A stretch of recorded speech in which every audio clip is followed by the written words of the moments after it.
नमस्कार, मी पूजा. गुरुकिल्ली यशाची मध्ये आपल्या सगळ्यांचं स्वागत.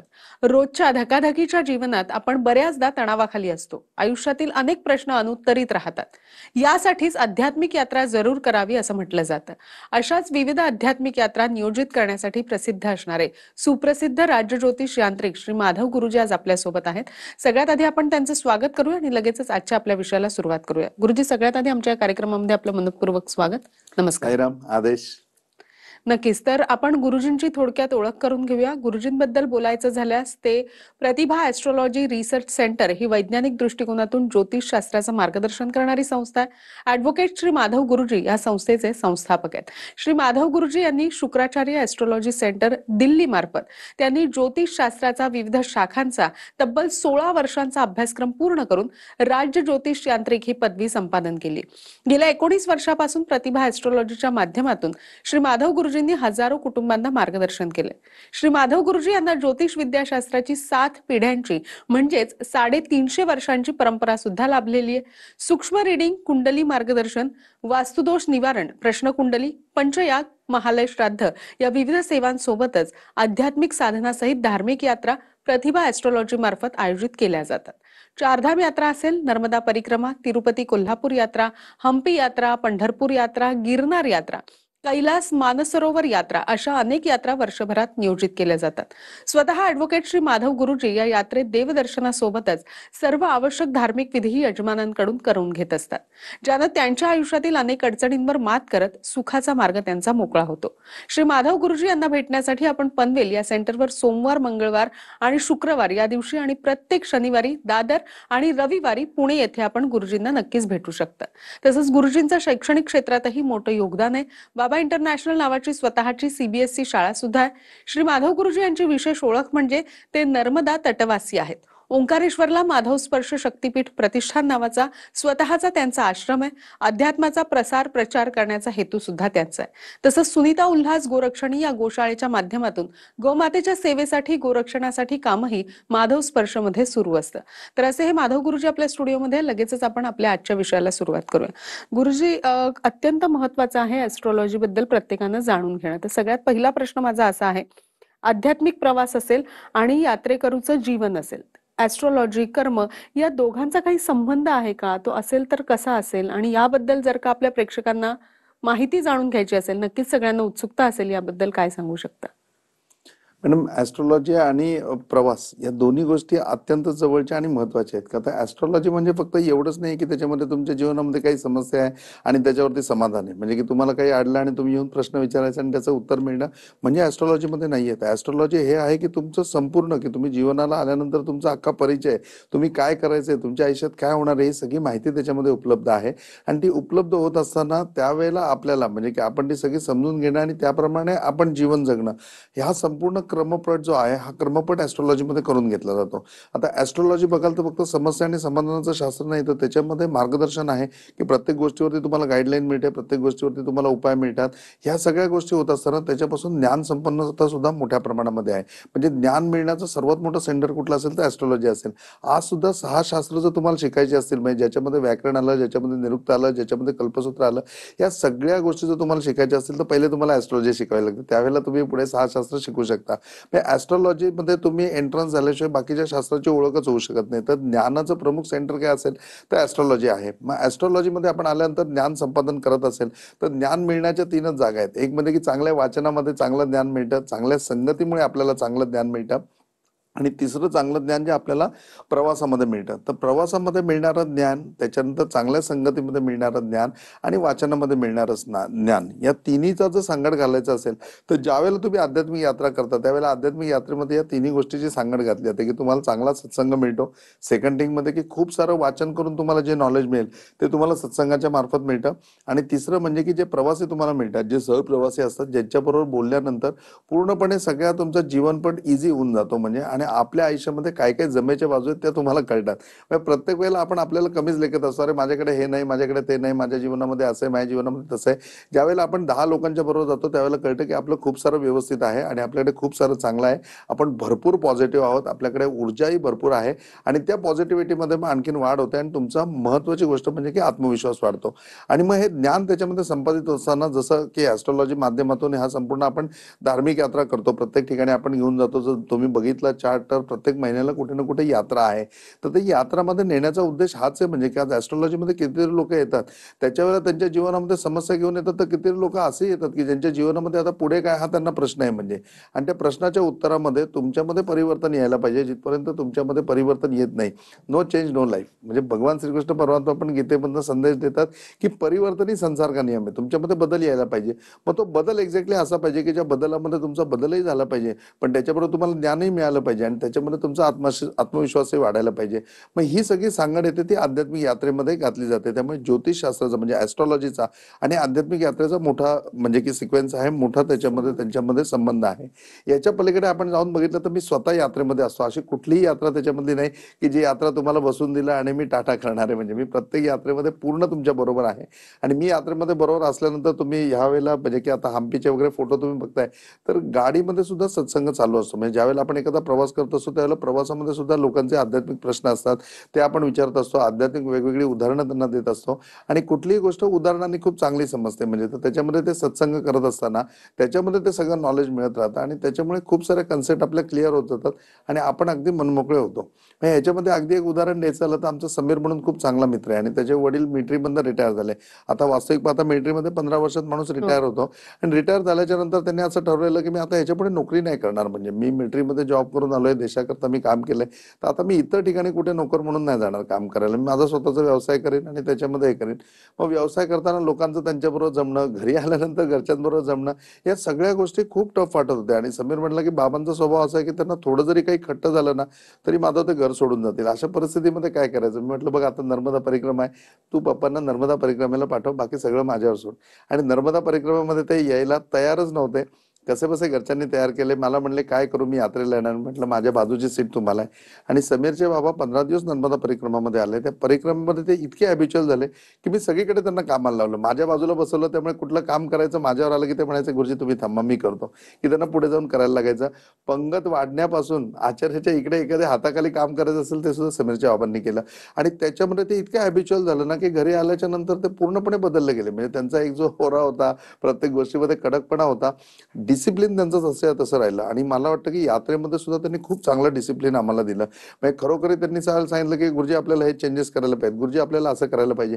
मग ती डिसिप्लिनमध्ये यात्रा पण झाली. हा मला फायदा झाला त्यांचा, पण त्याच्याबरोबर त्यांचा हा फायदा झाला की 100 लोकांच्या बरोबर ज्यावेळेला यात्रा करतायत त्यावेळेला त्या 100 मधल्या 99 लोकांची दुःख त्यांना समजली, 99 लोकांचे प्रॉब्लेम त्यांना समजले. त्यावेळेला 1% त्यांना स्वतःचा कळला की आपण सर्वतोपरी आहोत, आपण संपन्न आहोत आणि आता आपण याच्या पुढे जर कुणाला हे वाटण्याकरता बाहेर पडलो तर निश्चितपणे आपलं भलं होईल. आणि त्याप्रमाणे पुढे ते आले. पुढे त्यांनी व्यवसाय सुद्धा सुरू केला आणि व्यवसाय सुद्धा चांगला आहे आणि घरी सुद्धा वातावरण चांगलं आहे. म्हणजे हा जो बदल घडवायचा असेल तर तो आध्यात्मिक यात्रेमध्ये खूप चांगला घडतो. त्यामुळे माझं प्रामुख्याने हे करण्यामागचा उद्देशच हा आहे की माणसाच्या आयुष्यामध्ये परिवर्तन यायला पाहिजे आणि परिवर्तन आणायचं असेल तर आध्यात्मिक यात्रेसारखा दुसरा चांगला योग नाही. नक्कीच. मला वाटतं गुरुजी या सगळ्याबद्दल जाणून घ्यायचंय. तर तुम्हाला सुद्धा ॲस्ट्रोलॉजी आणि इतर काही समस्यांबद्दल, तुमच्या समस्यांबद्दल मार्गदर्शन गुरुजींकडनं जाणून घ्यायचं असेल तर 20, 21 आणि 22 नोव्हेंबरला ठाण्यामध्ये ॲस्ट्रोलॉजीचं एक्झिबिशन होणार आहे. या एक्झिबिशनला तुम्ही नक्की भेट द्या. गुरुजी स्वतः त्या ठिकाणी उपस्थित असणार आहे आणि सकाळी 10 ते रात्री 9 या वेळेत हे एक्झिबिशन भरणार आहे. त्याचप्रमाणे तुम्हाला काही शंका असतील किंवा ॲस्ट्रोलॉजीबद्दलची काही अधिक माहिती जाणून घ्यायची असेल तर गुरुजींचा एक YouTube चॅनल आहे, प्रतिभा ॲस्ट्रोलॉजी YouTube चॅनल. या चॅनलला तुम्ही नक्की सबस्क्राईब करा. तुम्हाला अपडेट येईल आणि त्याबद्दल सुद्धा तुम्हाला शंकांचं निरसन नक्कीच होईल. या कार्यक्रमामध्ये एका छोट्याशा विश्रांतीची वेळ झाली आहे, लगेचच भेटतोय. तुम्ही मात्र कुठेही जाऊ नका, पाहत राहा गुरुकिल्ली यशाची.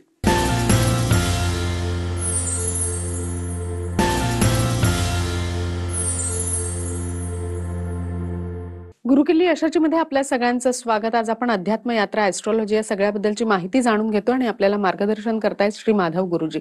त्याचप्रमाणे अत्यंत महत्त्वाची सूचना अशी आहे तुमच्यासाठी की 20, 21 आणि 22 नोव्हेंबरला ज्याप्रमाणे ठाण्यामध्ये ॲस्ट्रॉलॉजीचं एक्झिबिशन होणार आहे, त्याचप्रमाणे 12, 13 आणि 14 डिसेंबरला कोल्हापूरमध्ये एक एक्झिबिशन होणार आहे. या एक्झिबिशनला सुद्धा गुरुजी स्वतः उपस्थित असणार आहे. सकाळी 10 ते रात्री 9 या वेळेत हे एक्झिबिशन असणार आहे.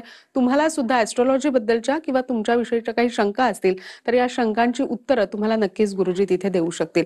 तर गुरुजी, ज्या पद्धतीनं तुम्ही पहिल्या प्रश्नात उत्तर दिलं होतं की अध्यात्म यात्रा आणि ॲस्ट्रॉलॉजी यांचा एकमेकांशी कसा संबंध आहे, आणि त्याचप्रमाणे तुम्ही म्हणाला होता की अध्यात्म यात्रा तुम्ही सुरू केलेल्या आहेत आणि या यात्रांना उदंड असा प्रतिसाद सुद्धा मिळतोय. तुम्ही वेगवेगळ्या यात्रा आतापर्यंत केलेल्या आहेत आणि त्यातली हम्पीची जी यात्रा आहे ती खूप सक्सेस झालेली असं आम्ही ऐकलेलं आणि पाहिलेलं सुद्धा आहे. नेक्स्ट जी यात्रा आहे ती तुम्ही श्रीलंकेची करताय. हम्पी यात्रा, श्रीलंका यात्रा, यामागचं नेमकं कारण काय आहे? यामध्ये नेमकं काय असणार आहे, काय सांगू शकता? मॅडम, जसं यात्रा करत असताना लोकांचंही काय म्हणणं आहे किंवा त्यांना कुठे जायला आवडेल या सगळ्या गोष्टी म्हणजे की आपण जाणून घेत असतो. आणि आता अयोध्येला राम मंदिर बनल्यापासून प्रत्येकाचा असा ओढा आहे की नाही आपल्याला अयोध्येला जायचंय म्हणून. तर खूप साऱ्या लोकांचं हे असतं की अयोध्येला जायचंय. मग त्यावेळेला जसं माझ्याबरोबर काम करणारी टीम आहे त्यांनी सगळ्यांनी सांगितलं की गुरुजी, आता अयोध्येला जर आपण ट्रिप काढली तर लोकांना जाण्यामध्ये खूप इंटरेस्ट आहे म्हणून. तर म्हटलं बिलकुल चांगली गोष्ट आहे, पण तो आपली काही टूर आहे तर त्याच्या पाठीमागे आपले काही उद्देश आहेत. म्हणजे ज्या उद्देशाने आपण जातोय, जर आपल्याला अयोध्येला जायचं असेल तर आपल्याला पहिले हम्पीला जावं लागेल, मग आपल्याला श्रीलंकेला जावं लागेल आणि मग आपल्याला अयोध्येला जावं लागेल.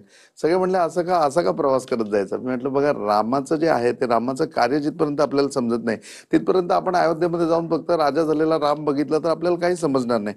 राम हे जे व्यक्तिमत्व आहे या व्यक्तिमत्वाचा आपण पहिले अभ्यास करायला पाहिजे. आणि आध्यात्मिक दृष्ट्या किंवा आता आपण जर जग बघितलं तर झपाट्याने विश्व बदलते. म्हणजे तुम्ही बघाल तर रोज अपडेशन प्रत्येक गोष्टीमध्ये आहे.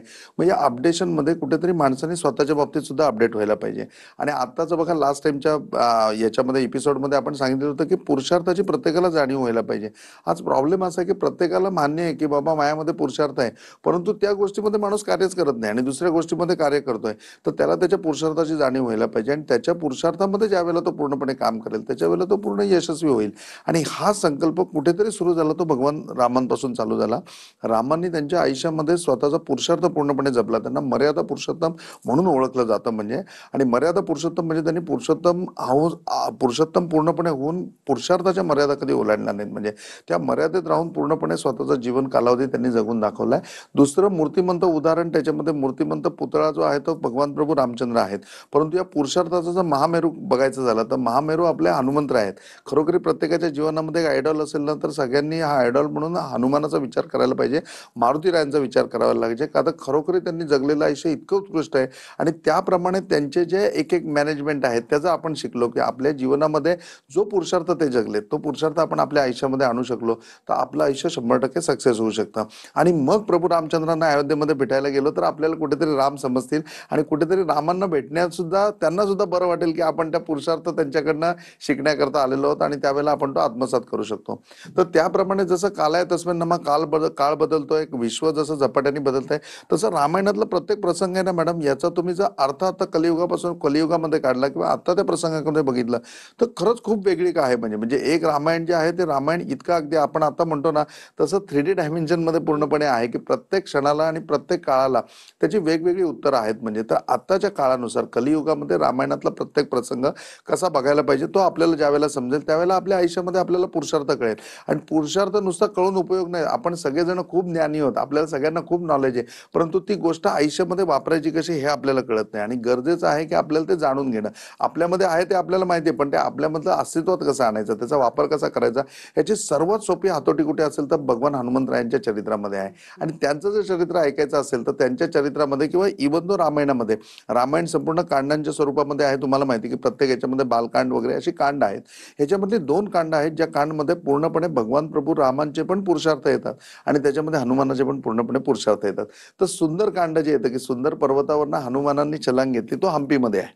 त्यामुळे हम्पी टूर आम्ही पूर्णपणे सगळी किष्किंधा नगरी करतो आणि किष्किंधा नगरीमध्ये अंजनेय पर्वतावर जातो त्यावेळेला आपण तो सुंदर पर्वत दाखवतो की बघा सुंदरकांडाची सुरुवात ते सुंदरकांड इथून चालू झालं. या सुंदर नावाच्या पर्वतावरनं त्यांनी उडी घेतली, तिकडनं त्यांनी पूर्णपणे झेप घेतले आणि मग तो श्रीलंकेमध्ये गेलाय. तर मग हा सगळा किष्किंधा नगरीचा इतिहास आहे, तो हम्पी टूर मध्ये येतो. मग त्याच्यामध्ये एक राम आपल्याला कळायला लागतो, त्याच्यामध्ये हनुमान आपल्याला पूर्णपणे कळायला लागतो आणि आत्ताच्या कलियुगाच्या दृष्टिकोनातून रामाचं आणि हनुमानाचं कॉम्बिनेशन आणि याच्या व्यतिरिक्त त्यांच्याकडनं आपल्याला घेण्याच्या गोष्टी, आपल्याला पुरुषार्थ हा पूर्ण साध्य होतो. आणि मग त्याच्या पुढचा पुरुषार्थ, त्याच्या पुढे हे कसं वापरायचं हे जर शिकायचं असेल तर श्रीलंकेमध्ये जिथे सुंदरकांड, जिथे अशोक वाटिकामध्ये हनुमान प्रगटले आणि मग त्याच्यानंतर त्यांनी सीतामयाला कसं त्या ठिकाणी भेटले आणि मग तो संदेश दिला, पुढे प्रभू रामचंद्र त्या ठिकाणी गेले आणि रामाने तिथे रावणाबरोबर युद्ध केलं, म्हणजे दोघांचंही पुरुषार्थ त्या ठिकाणी आहे. पुढे युद्धकांड येतं, तर युद्धकांड आणि सुंदरकांड हे दोन्ही ज्या वेळेला समजेल ना त्यावेळेला राम तुम्हाला समजतील, त्यावेळेला तुमच्या आयुष्यामध्ये रामाचा पुरुषार्थ येईल, त्यावेळेला तुम्ही मर्यादा पुरुषोत्तम व्हाल आणि या सगळ्या गोष्टीचा तुमच्या आयुष्यामध्ये प्रत्येक पैलूमध्ये तुम्ही वापर करू शकाल. तर तो करता यावा याच्याकरता पुढची टूर श्रीलंका आहे, की श्रीलंकेला घेऊन जाऊन आपण तिथे गेल्यानंतर जे सुंदरकांड आहे ते सुंदरकांड पूर्णपणे समजावून सांगणार, की त्याच्यामध्ये गेल्यानंतर प्रत्येक ठिकाणी परिचय देताना आपला परिचय कसा असावा हा सुद्धा आपल्याला हनुमानाकडनं घेण्यासारखा आहे आणि खरोखर ते आपल्या आयुष्याचे आयडल होऊ शकतात आणि त्यावेळेला आपल्या जीवनामध्ये परिवर्तन होऊ शकतं. नुसतं नोकऱ्या बदलणं म्हणजे परिवर्तन नाही, दुसरा व्यवसाय चालू करणं म्हणजे परिवर्तन नाही, या घरातून 1 BHK मधनं 2 BHK मध्ये राहायला गेलो म्हणजे परिवर्तन नाही. परिवर्तन आहे त्याच्यामध्ये समाधानाची प्राप्ती व्हायला पाहिजे, त्याच्याने सुखाची प्राप्ती व्हायला पाहिजे आणि हे जर परिवर्तन शिकायचं असेल तर तुम्हाला तुमचा पुरुषार्थ भक्कम करावा लागेल आणि तो कसा वापरायचा हे तुम्हाला शिकवावं लागेल. आणि हे शिकायचं असेल तर श्रीलंका यात्रेला आवर्जून या सगळ्यांनी, की त्याच्यामध्ये तुम्हाला युद्धकांड, सुंदरकांड या दोन्हीचा पूर्णपणे अनुरूप त्या जागेवर जाऊन ते ऐकण्यामध्ये जे समाधान आहे, त्या जागेवर जाऊन ते श्रवण केल्यानंतर जो बेनिफिट आहे तो बेनिफिट तुम्हाला पूर्णपणे मिळेल आणि याच्या आयुष्यामध्ये तुम्हाला सगळ्यांना त्याचा वापर करता येईल. म्हणून तुमच्या आयुष्यामध्ये एक इंटरनॅशनल टूर व्हावी, तुमच्या आयुष्यामध्ये तुम्हाला राम कळावा, तुमच्या आयुष्यामध्ये तुमचे आयडॉल हनुमानच व्हावेत, या दृष्टिकोनातून श्रीलंकेची यात्रा आहे.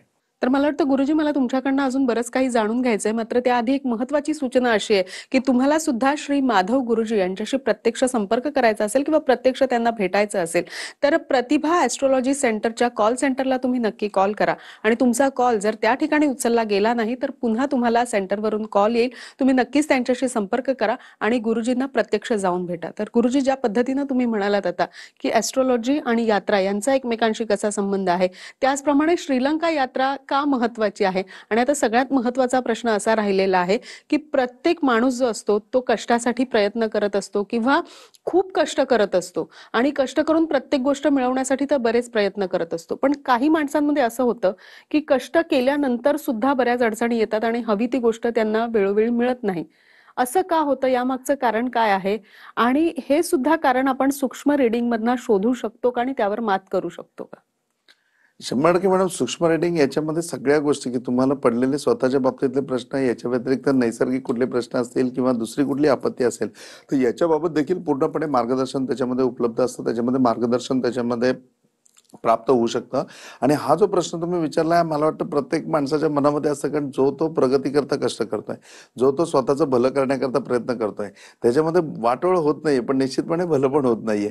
आणि प्रगती असं नाही की कोण की त्याची प्रगतीच होत नाही, परंतु ती मनासारखी होत नाहीये. म्हणजे जेवढे कष्ट घेतल्यानंतर त्या कष्टाच्या एक्सेप्टेशननी जे यश मिळायला पाहिजे ते यश मिळत नाहीये. म्हणजे आणि मग ते न मिळण्यामागे नक्की काय कारण आहे हे प्रत्येकाच्या मनामध्ये असतं. आणि मग प्रत्येकाला असं वाटतं की त्या सगळ्या गोष्टींमध्ये माणूस परिस्थितीला जबाबदार धरतो, की अरे करोना आला म्हणून माझ्या आयुष्यामध्ये असं झालं, अरे तो माझ्याशी तसं वागला म्हणून मग ते आज असं आहे, अरे तिथे मी गेलेलो तिथे माझं काम झालं असतं तर असं झालं असतं.